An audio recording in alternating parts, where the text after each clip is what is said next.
July 1940. The ink was still wet on the parchment. In a room stripped of all warmth, the document was signed, and with that single act, the map of Europe fractured. The impossible had occurred. Britain, the last standing wall, folded. Outside the heavy oak doors of the chamber, the streets of London remained unnervingly still. No cheers erupted. No flags were raised. Instead, a heavy, suffocating silence settled over the city like a thick fog. People stood on street corners, staring at the horizon, waiting for a defiance that would never come. Within the hour, the order was given. Street lamps across the capital were dimmed, then cut entirely. The transition was not gradual, it was absolute. The lights did not flicker, they died. In that sudden, biting darkness, the democratic experiment reached its end. The treaty did not bring peace. It brought the total erasure of a way of life. Every radio broadcast shifted to a monotone drone of compliance. The resistance had not yet found its voice, and the world held its breath as the curtain fell on the last bastion of liberty. The nightmare had officially begun. Across the Atlantic, the reaction was not one of outrage, but of retreat. In Washington, the decision was finalized behind closed doors. The United States would turn inward. The isolationist movement surged, pushing the country to pull back its borders and abandon the crumbling European theater. In the North Atlantic, the change was immediate. American destroyers, once patrolling the shipping lanes, turned their bows toward home. They left the ocean to the unchallenged dominance of the German Navy. With the American shield removed, the Third Reich moved with terrifying efficiency. Wehrmacht divisions pushed eastward, meeting no organized resistance. They crossed the borders of occupied nations, rolling through cities and villages that had no hope of reinforcement.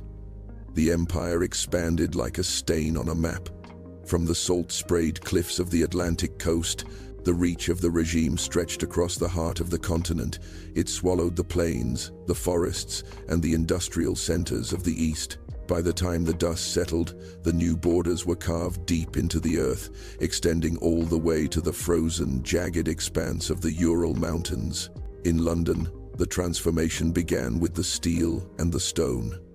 Workers with heavy hammers dismantled the statues in the squares, leaving only empty plinths where history once stood. Street names were stripped from the walls, replaced by metal placards bearing the names of distant commanders. The libraries were the next to fall. Trucks pulled up to the entrances, and teams began the systematic removal of every volume that did not conform to the new doctrine. They piled the books in the center of the road, doused them in fuel, and struck the matches. The smoke hung over the city for days, a gray shroud that smelled of charred paper and lost memory. A man once tried to hide a small collection of poetry beneath his floorboards, but the inspectors arrived at dawn. They tore up the wood, seized the papers, and marched him into the back of a waiting van. He never returned. The schools shifted their curriculum overnight. Children sat in rows, reciting the new laws, until the words lost all meaning and became a rhythmic chant. The former home of the brave had become a hollow shell, its spirit scrubbed away by the relentless, cold machinery of the regime. Beyond the reach of the public eye, the regime perfected a new, darker efficiency. The Holocaust expanded into a vast, industrialized machine of death, hidden behind the dense forests and the walls of remote facilities. It was no longer a matter of sporadic violence. It was a logistical operation. Trains arrived at scheduled intervals, their cargo manifests processed with the same cold precision as coal or steel.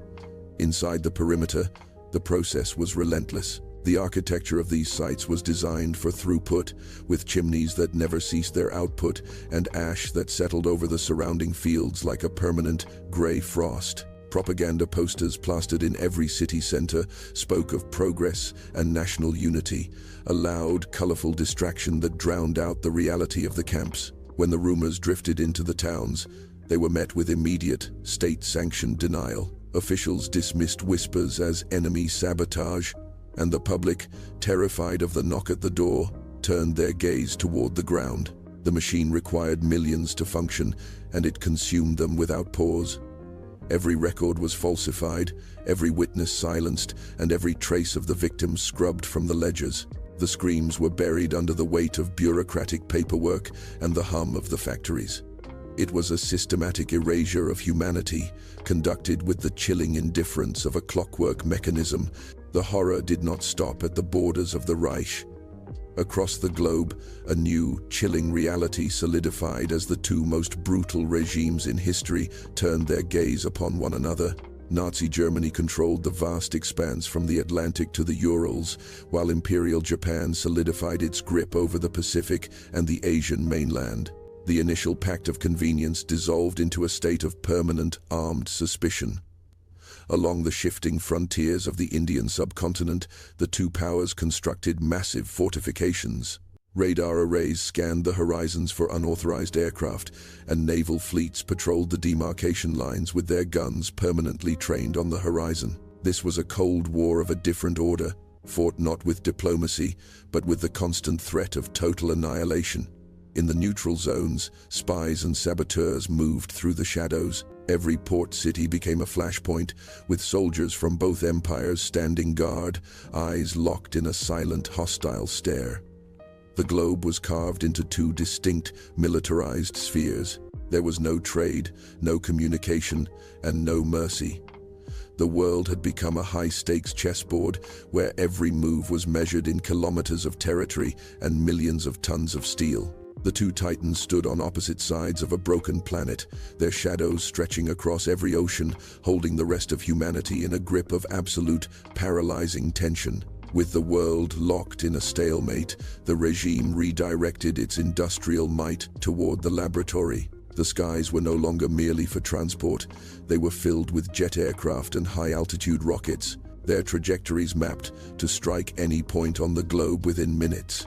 These were not tools for exploration, but delivery systems for absolute authority. Yet, the true horror lay behind the reinforced steel doors of subterranean research centers. Here, the boundaries of biology were dismantled. Scientists worked under strict, state-mandated directives to reshape the human form, treating the body as a machine to be tuned, repaired, or discarded. In sterile, white-tiled chambers, researchers conducted genetic experiments that ignored every ethical constraint. They mapped neural pathways to isolate obedience and modified physical structures to endure extreme environmental stress. Test subjects were kept in isolation, their vital signs monitored by automated systems. The goal was the creation of a new, compliant worker, one stripped of individual will and engineered for total endurance. The concept of humanity had been reduced to a series of variables. Deep beneath the cobblestone streets of occupied London, the air was thick with damp and the smell of ozone. A single candle flickered on a wooden crate, casting long, erratic shadows against the brick walls. A resistance member checked the mechanism of a crude explosive device, fingers steady despite the tremor in his knees. Above them, the rhythmic stomp of patrols echoed through the ventilation grates, a constant reminder of the regime's suffocating reach. They moved in silence, communicating through hand signals and handwritten notes burned immediately after reading. The plan was simple and suicidal: sever the main power conduit to the local surveillance hub. He twisted the detonator wires together, felt the spark, and shoved the device deep into the housing. As they vanished into the labyrinth of sewers, the ground beneath the hub buckled. A muffled roar shook the foundations. The darkness from the sabotage lasted only minutes. Searchlights crisscrossed the sky, and the heavy thud of boots returned to the streets, louder and more frequent than before. The regime did not just repair the power grid, they tightened the perimeter. Every citizen felt the shift. Curfews extended, rations tightened, and the presence of armed patrols became the new, permanent landscape of daily existence. To live under the swastika was to exist in a state of constant, low-level paralysis. The culture was scrubbed clean, replaced by a rigid, cold ideology that demanded total uniformity in thought and action. Every conversation was measured, every gesture was observed. We look back at this timeline and see a world carved up like a carcass, where the Holocaust expanded into an industrialized, systematic machine of death. The sheer scale of this nightmare is not just a historical hypothetical, it is a mirror reflecting the fragility of our own reality. We are forced to confront the cold, hard truth. The Allied victory in our timeline was not an inevitability. It was a narrow, desperate escape. The nightmare of that alternate world was not an accident of history. It was a trajectory. It was the logical end of a path where apathy met unchecked power. We stand today on the foundation of a victory that was nearly lost, a narrow gap in time that separates our lives from that suffocating silence. Freedom is not a permanent state of nature. It is a fragile gift, maintained only by the constant, active refusal to let the machine of control take root. Look at the maps of our world. They are defined by borders, by trade, and by the messy, loud, and imperfect exchange of ideas. In the world that never was, those maps were defined by the cold, singular mark of an empire that demanded the erasure of the individual. We are the beneficiaries of a struggle that pushed back the tide when the water was already at our throats. The victory of 1945 was not a destination, it was a reprieve. Every day we live without the fear of the knock at the door, without the weight of state-mandated ideology, and without the shadow of systematic erasure. We are living in the space created by those who fought. This is the lesson of the world that never was, that the absence of darkness is not guaranteed. It is earned. It is held together by the collective memory of what was almost lost. We are the keepers of that memory.